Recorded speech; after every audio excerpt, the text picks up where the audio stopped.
চাইলেই যখন তখন সড়ক খুঁড়তে পারবে না সেবা সংস্থাগুলো, অনুমতি নিতে হবে প্রকল্প হাতে নেয়ার আগে। জনদুর্ভোগ কমাতে কঠোর ঢাকার সিটি কর্পোরেশন। হাওড়ের বিস্ময় ইটনা মিঠামইন অষ্টগ্রাম সড়ক উদ্বোধনকাল, ভিডিও কনফারেন্সে অংশ নেবেন প্রধানমন্ত্রী। নতুন দিগন্তের অপেক্ষায় এলাকাবাসী। করোনা মহামারীর নেতিবাচক প্রভাব কাটিয়ে ঘুরে দাঁড়াচ্ছে অর্থনীতি, বেকারত্বের হ্রাস টেনে ধরতে চায় সরকার। একনেক সভায় পরিকল্পনা মন্ত্রী। এবং জলাবদ্ধতার অভিশাপকে আশীর্বাদে রূপ দিয়েছেন পিরোজপুরের চাষিরা। প্রায় ২০০ বছর ধরে চলছে মৌসুমী সবজির চারা উৎপাদন।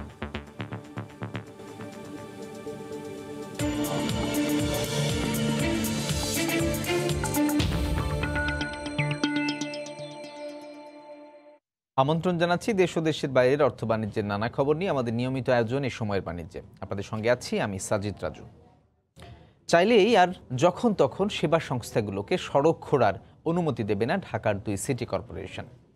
২ মেয়র বলছেন, এবার আর কাজের আগে নয়, বরং অনুমতি নিতে হবে প্রকল্প হাতে নেয়ার আগে। এর ব্যতিক্রম হলে পরিণাম ভালো হবে না বলেও কঠোর হুঁশিয়ারি তাদের। খলিলুর রহমান ক্যামেরায়, রাশেদ লিমনের রিপোর্ট। রাজপথের সুরথাল করলে চিত্রটা ঠিক এমন। বিদ্যুৎ, পানি, গ্যাস, সুয়ারেজ কিংবা ইন্টারনেট সেবা সবারই কর্মযোগ্য এই মাটির তলে। তাই সংস্কার কিংবা রক্ষণাবেক্ষণে খানাখন্দ হতেই পারে, তবে সেখানে যদি সমন্বয় না থাকে কী পরিমাণ দুর্ভোগ পোহাতে হয় রাজধানীবাসী তা হারে হারে টের পাচ্ছে। ঢাকার ২ সিটি কর্পোরেশনে প্রতি বছর সেবা সংস্থাগুলোর খানাখন্দের আবেদন জমা পড়ে হাজার হাজার। এর বিপরীতে বছর জুড়েই চলে খোঁড়াখুড়ি। বারবার আওয়াজ তুলেও সমন্বয়ে বাধা যাচ্ছে না সেবা সংস্থাগুলোকে। এক্ষেত্রে অসহায় খোদ নগর কর্তৃপক্ষ, ফলাফল নিত্য দুর্ভোগ। একসাথে সব মিলিতভাবে কাজটা করলে, যে আমার কাজ আমি ৫ দিনের মধ্যে শেষ করব, তোমার কাজও তুমি 5 দিনের মধ্যে শেষ করো, এভাবে করে দিলে কিন্তু কাজটা খুব দ্রুত কাজটা হয়। কর্তৃপক্ষ যদি দ্রুততম সময়ের ভিতরে যদি এই সংস্কারটা সম্পন্ন করতে পারেন তাহলে আমরা কৃতজ্ঞ থাকব। তবে যখন তখন চাইলেই কেন অনুমতি দিতে হবে এমন প্রশ্নের জবাবে নগর কর্তারা বলছেন, এবার আর শেষ বেলায় অনুমতি নয়, প্রকল্প অনুমোদনের আগেই চাইতে হবে অনুমতি। যেদিন কাজ শুরু করবে তার আগের দিন যদি বলে, মেসেজ কিন্তু ভেরি ক্লিয়ার, আমরা তাদেরকে কোনো ধরনের অ্যাপ্রুভাল কিন্তু দেব না। তারা প্রথম থেকে কিন্তু আমাদের সাথে একসাথে আমাদের ডিপার্টমেন্টের সাথে কিন্তু কাজগুলো করতে হবে। আমি আশাবাদী যে অচিরেই আমরা সমন্বয়হীনতা মুক্ত হতে পারবো। আর টালবাহানা নয়, ২ মেয়রের হুঁশিয়ারি, কঠোর হচ্ছেন তারা। সমন্বয়হীনতা মুক্ত হতে যে কঠোর পদক্ষেপ নেওয়া দরকার, আমরা এরই মাঝে সেই কঠোর পদক্ষেপ নিয়ে আরম্ভ করেছি। এই যে সবাই যার যার মতন কাজ করছে, তারা কিন্তু মেসেজ কিন্তু সবাই পাচ্ছে, আমাদের সাথে তারা কোঅর্ডিনেশন করবে এবং কোঅর্ডিনেশনের মাধ্যমে কিন্তু তারা কাজগুলো করবে।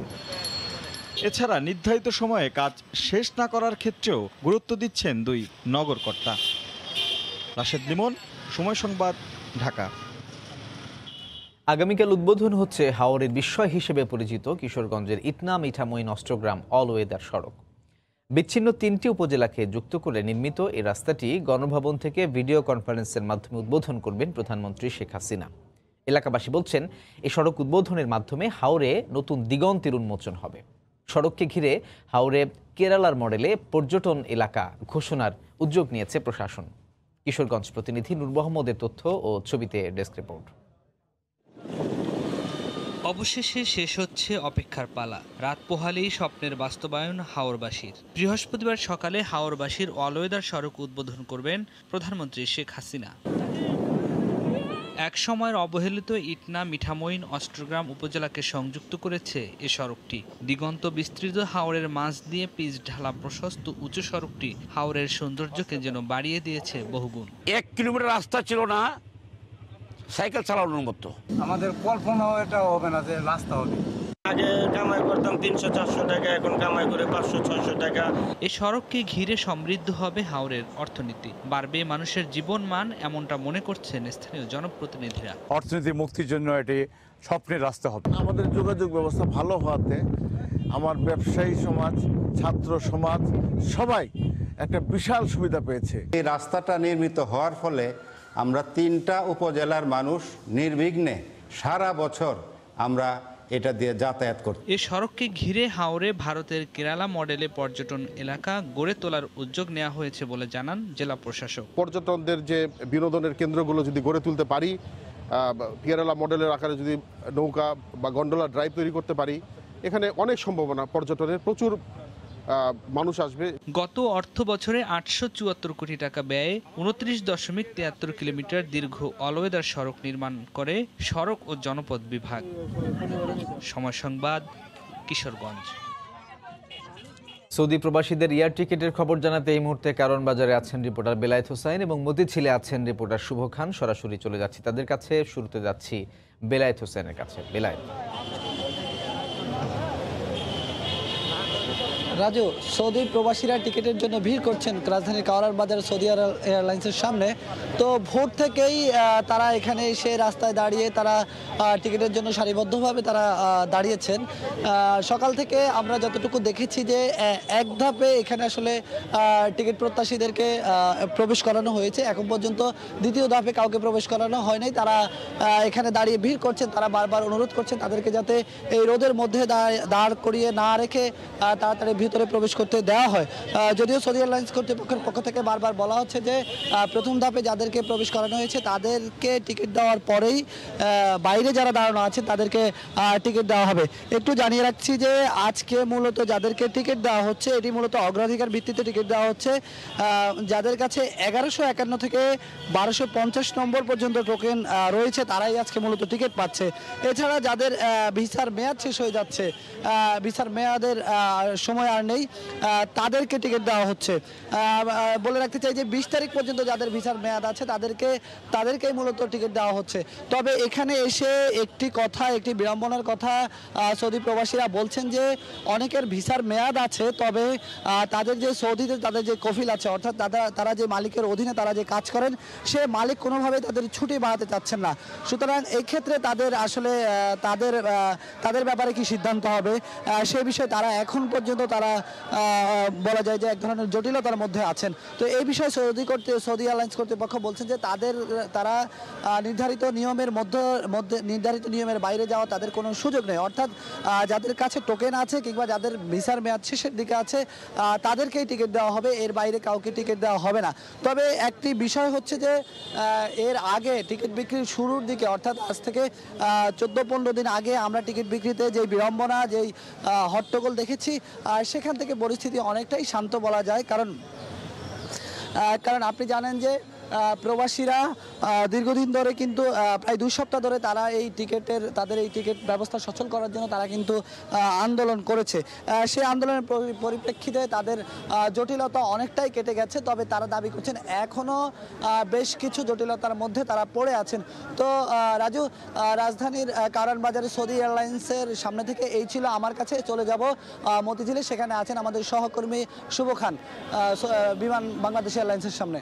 ধন্যবাদ বেলায়েত। আমি রয়েছে রাজধানীর মতিঝিলে বিমান বাংলাদেশ এয়ারলাইন্সের কার্যালয়ে। তো সকাল থেকেই আমরা কিন্তু দেখতে পাচ্ছি যে সৌদি প্রবাসী যারা রয়েছেন তারা টোকেন এবং টিকিটের প্রত্যাশায় কিন্তু লম্বা লাইনে দাঁড়িয়েছেন এবং সকাল 10টার পর থেকে এই টিকিট বিক্রি কার্যক্রমটি শুরু হয়েছে এবং একই সাথে টোকেন দেওয়া হচ্ছে। তো এখন পর্যন্ত যারা এখানে টিকিট এবং টোকেন পেয়েছেন তাদের সাথে আমরা কথা বলেছি। এখন পর্যন্ত 20 তারিখ থেকে 28 তারিখ পর্যন্ত টোকেন দেওয়া হয়েছে। এই তারিখগুলোতে টোকেনধারীদেরকে টিকিট দেওয়া হবে। এছাড়া টিকিটের ক্ষেত্রে আমরা যেটি দেখতে পেয়েছি যে যাদের আকামা কিংবা ভিসার মেয়াদ কম তাদেরকেও অগ্রাধিকার ভিত্তিতে টিকিট এবং টোকেন সরবরাহ করা হচ্ছে। এবং অন্যান্য দিন যেমন আমরা বিভিন্ন সময়ে দেখেছি যে বিশৃঙ্খলা থাকে আর কি টিকিট এবং টোকেন নেওয়ার ক্ষেত্রে, আজকে আমরা সকাল থেকে কিন্তু দেখছি আইন শৃঙ্খলা বাহিনী তৎপর রয়েছে, যে কারণে লাইনে দাঁড়ালেও কিন্তু কোনো ধরনের ভোগান্তি ছাড়াই এখানে যারা প্রবাসী রয়েছেন তারা টোকেন এবং টিকিট সংগ্রহ করছেন। এবং আমরা দেখছি যে 15 থেকে 20 জন করে কিন্তু ভেতরে ঢোকানো হচ্ছে এবং তাদের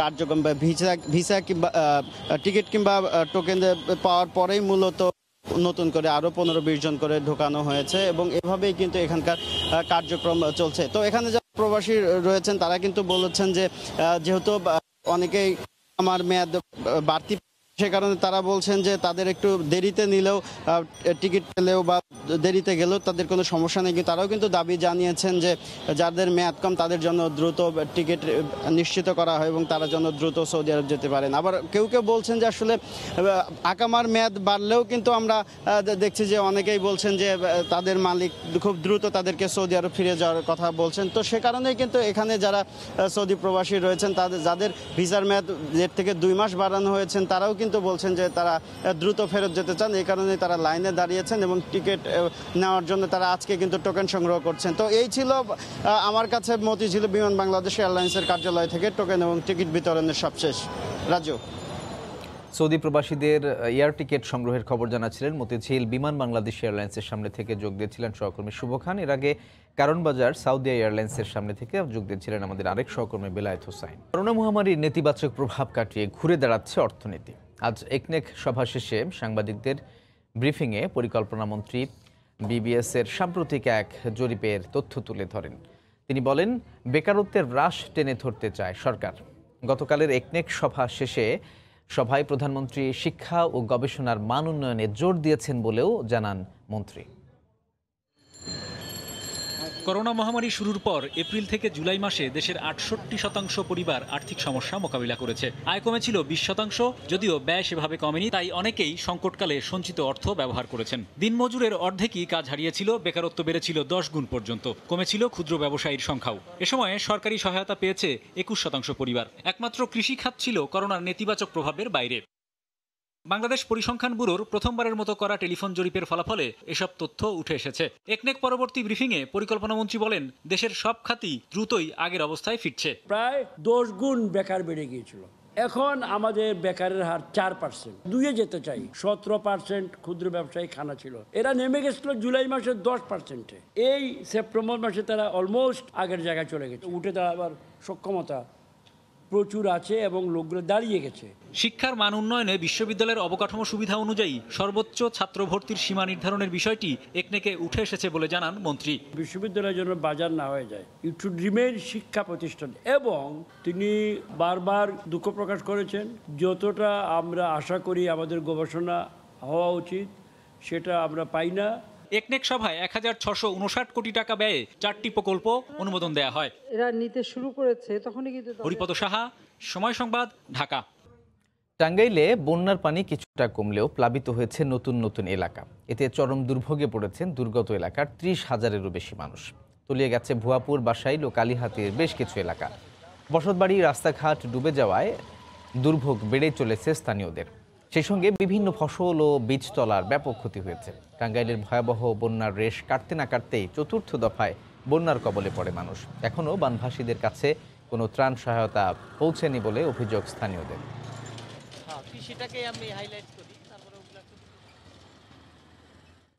বন্যা কিংবা বৃষ্টির অতিরিক্ত পানি দেখে হাত গুটিয়ে বসে থাকেন অনেক কৃষিজীবী, কিন্তু জলাবদ্ধতার অভিশাপকে আশীর্বাদে রূপ দিয়েছেন পিরোজপুরের কৃষকরা। মৌসুমী সবজির চারা উৎপাদনে তাদের এই বিস্ময়কর কর্মযজ্ঞ চলছে প্রায় 200 বছর ধরে। পিরোজপুর প্রতিনিধি জিয়াউল হকের পাঠানো তথ্য ও ছবিতে রিপোর্ট। জলমগ্ন বিস্তীর্ণ ভূমির মাঝে চোখ জুড়ানো সবুজের সমারোহে নানা জাতের শাকসবজির চারার বীজতলা ভাসছে সারি সারি। ভাসমান বীজতলায় শাকসবজির চারা উৎপাদনে মৌসুমী কৃষির উদ্ভাবিত এ পদ্ধতি শুধু অনন্যই নয়, অবাক করার মতো। পিরোজপুরের নাজিরপুর এবং নেছারাবাদের বিল অঞ্চলে এই জলজ উদ্ভিদই পরিবর্তন করেছে এখানকার হাজারো মানুষের ভাগ্য। 6 থেকে 7 ফুট পানির নিচে তলিয়ে থাকা জমিতে কচুরিপনা ও বিভিন্ন প্রজাতির শ্যাওলা ব্যবহার করে কৃষকরা উৎপাদন করেছেন লাউ, কুমড়া, শসা, বেগুন, টমেটো, পেঁপে, করলা সহ প্রায় সব ধরনের সবজির চারা। বিশেষ কৌশল স্থানীয় কারিগররা কচুরিপনা দিয়ে 180 ফুট লম্বা, 3 থেকে 4 ফুট চওড়া ও 2 থেকে 3 ফুট গভীর ভাসমান বীজতলা তৈরি করেন, যা স্থানীয়ভাবে ধাপ নামে পরিচিত। ধাপগুলো এক স্থানে তৈরির পর সেগুলো ভাসিয়ে জলমগ্ন জমিতে স্থাপন করা হয়। ভাসমান পদ্ধতিতে চারা উৎপাদনে সরকারের আর্থিক সহযোগিতা চেয়েছেন কৃষকরা। আমি এই ভাসমানের কাজ এই 40 বছর থেকে করতে আছি। 10,000 লোক এই ভাসমান কাজ কাম করিয়া মানে এই চারা উৎপাদন করতে আছে। সরকার যদি ঋণের সুদে যদি লোন দিত তাই এটা আমরা আরো ডেভেলপ করতে পারতাম। 10 টাকা হারে ক্রয় করি, খুলনায় নিয়ে বিক্রি করি 15 টাকা। দেশের সবজির চারার চাহিদার একটি বড় অংশ এখান থেকে সরবরাহ করা হয় বলে দাবি স্থানীয় কৃষি কর্মকর্তার। বিভিন্ন পাইকাররা চারা বিভিন্ন জায়গায় নিয়ে যায়, বিভিন্ন জায়গায় এখানের চারা বেচা কেনা হয়। তারা এই প্রযুক্তিকে উদ্ভাবন করেছেন এবং এই প্রযুক্তিকে তারা টিকিয়ে রেখেছে এবং এটা অত্যন্ত টেকসই এবং লাভসই প্রযুক্তি। জেলায় এবছর ধাপ পদ্ধতিতে 290 হেক্টর জমিতে ভাসমান বীজতলা তৈরি করা হয়েছে। সময় সংবাদ, পিরোজপুর। করোনাকালে সুনামগঞ্জের তাহিরপুরের জাদুকাটা নদীতে ঢালের পানিতে ভেসে আসা কয়লা কুড়িয়ে জীবিকা নির্বাহ করছেন হাজার হাজার নারী পুরুষ। প্রতিদিন সকালে নৌকা, কোদাল, বেলচা, জাল দিয়ে নদীর তলদেশ থেকে বালি থেকে কয়লা আলাদা করে স্থানীয় ব্যবসায়ীদের কাছে বিক্রি করেন তারা। স্থানীয় কয়লা ব্যবসায়ীরা জানান, শ্রমিকদের সংগ্রহ করা কয়লা তারা কিনে বিভিন্ন স্থানে সরবরাহ করছেন। সুনামগঞ্জ প্রতিনিধি হিমাদ্রি শেখর ভদ্রের পাঠানো তথ্য ও ছবি নিয়ে রিপোর্ট। প্রতিদিন সকালে নৌকা, জাল, বেলচা, কোদাল নিয়ে শ্রমিকরা হাজির হন জাদুকাটা নদীতে। সুনামগঞ্জের তাহিরপুর, বিশ্বম্ভপুর, ধর্মপাশা, জামালগঞ্জ ও পার্শ্ববর্তী নেত্রকোনা জেলার কমলাকান্দা উপজেলার কয়েক হাজার শ্রমিক সীমান্তবর্তী এই নদী থেকে ভেসে আসা কয়লা সংগ্রহ করেন। চলে বিকেল পর্যন্ত। একজন শ্রমিক প্রতিদিন 3 থেকে 4 বস্তা কয়লা সংগ্রহ করতে পারেন, যার স্থানীয় বাজার দর 1000 থেকে 1500 টাকা। সকালে আয়া কয়লা দই 2-250 টাকা পাই, এদিকে আমরা সংসার চালাই। বেলচাটা বাড়িয়া বাড়িয়া বালু কুদে কুদে আমাদের কয়লা তুলি। 4টা-5টা করে কয়লা তুলি বালুর থেকে উড়ায় সারাদিন পরিশ্রম করে তুললা 400-500-300 করে বেশি। স্থানীয় কয়লা ব্যবসায়ী জানান, কয়লা উত্তোলনের ফলে ব্যবসায়ী ও শ্রমিক উভয়ের কর্মসংস্থান হয়েছে।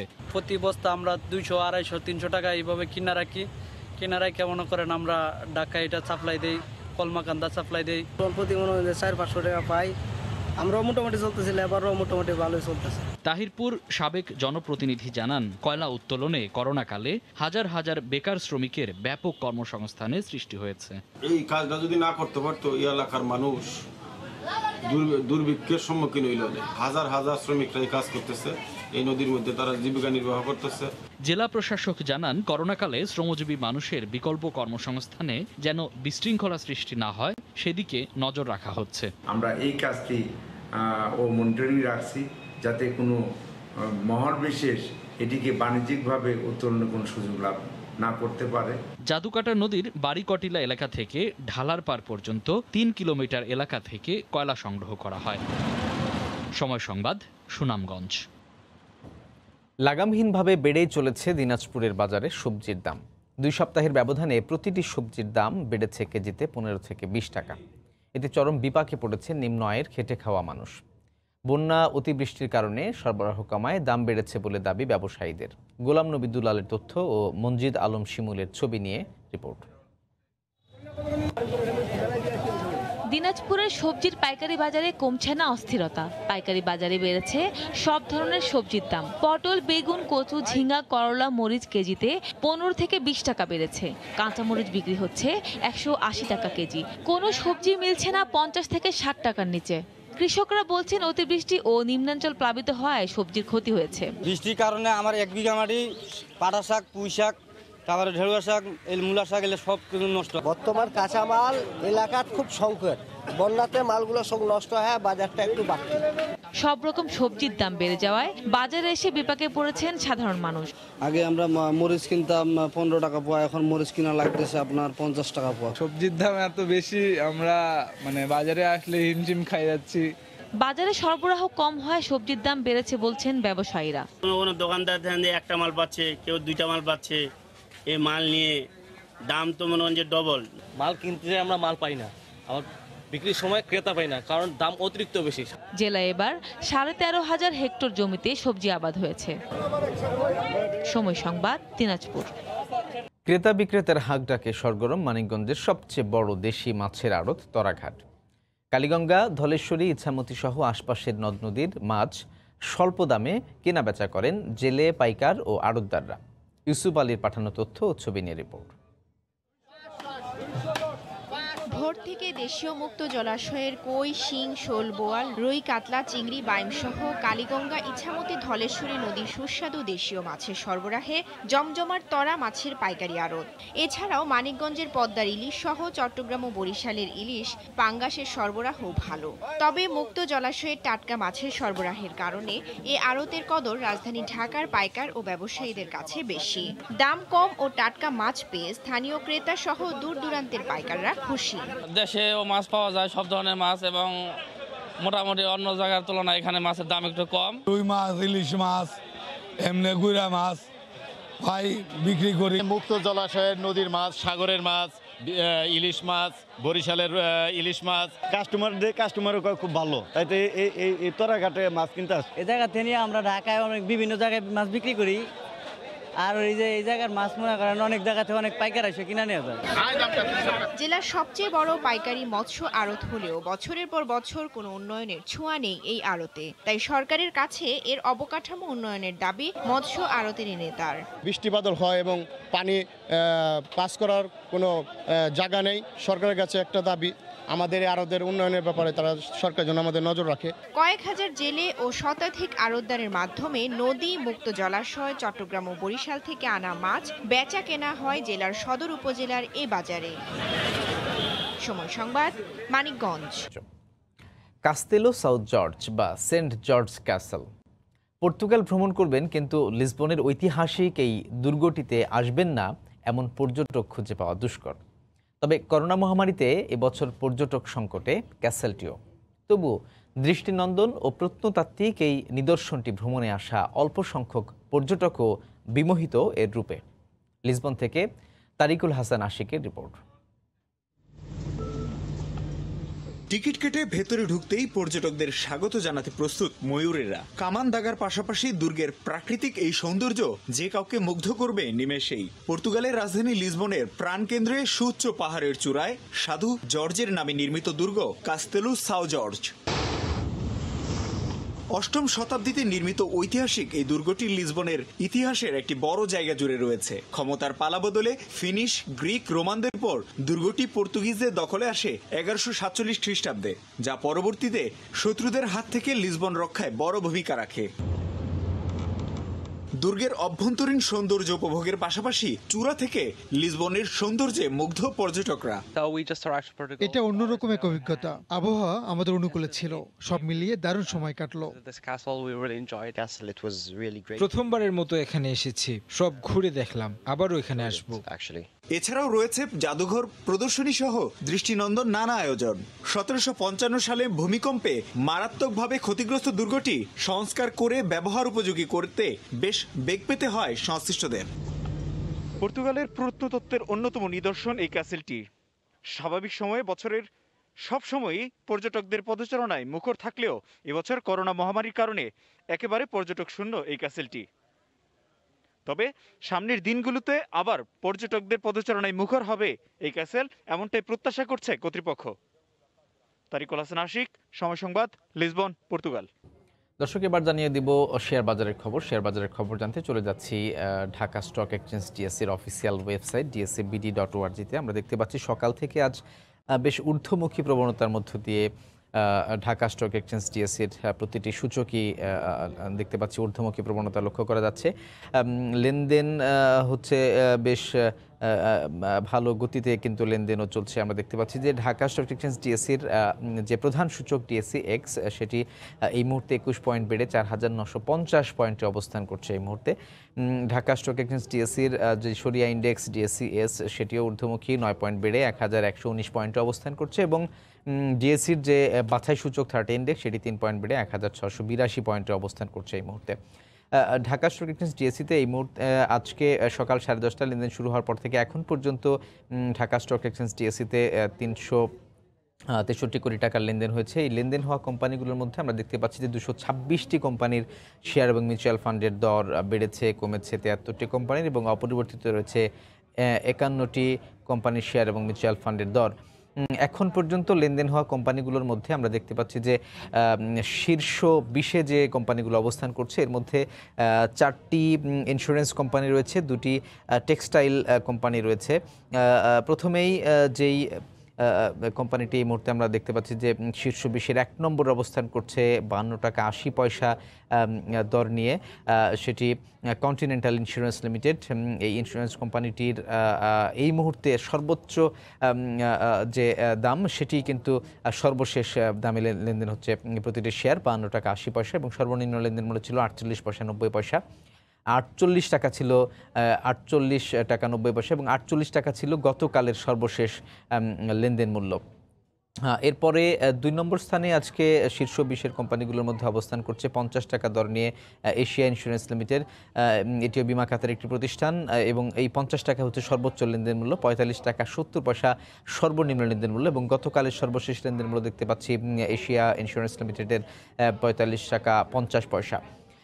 তারপরের যে অবস্থানে আজকে শীর্ষ 20-এর 3 নম্বরে অবস্থান করছে 5 টাকা 90 পয়সা প্রতিটি শেয়ার হাতদোল হচ্ছে প্রতিটি শেয়ারের। এটি first Bangladesh fixed income fund এটির এবং এটি শীর্ষ 20-এর 3 নম্বরে অবস্থান করছে।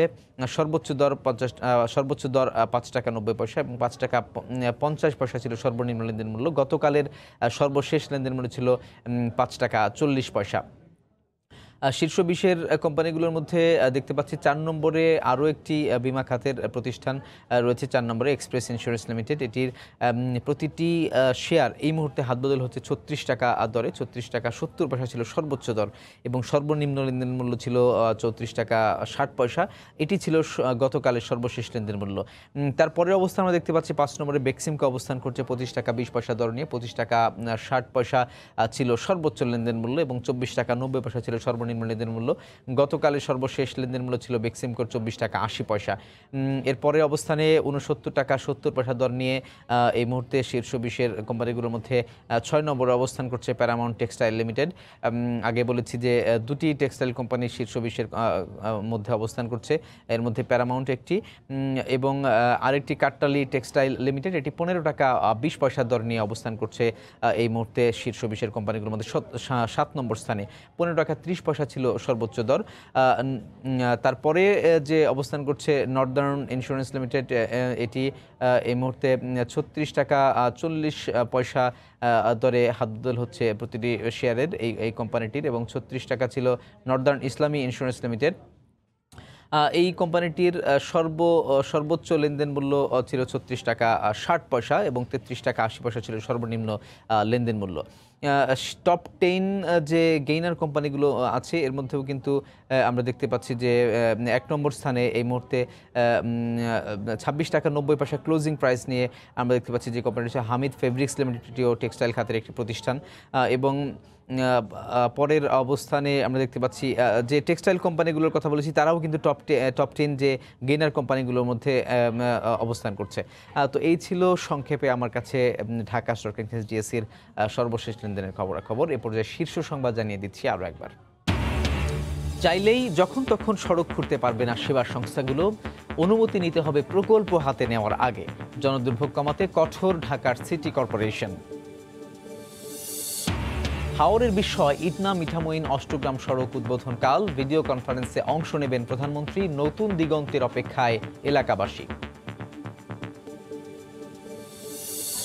এবং করোনা মহামারীর নেতিবাচক প্রভাব কাটিয়ে ঘুরে দাঁড়াচ্ছে অর্থনীতি। বেকারত্বের হ্রাস টেনে ধরতে চায় সরকার, একনেক সভায় পরিকল্পনা মন্ত্রী।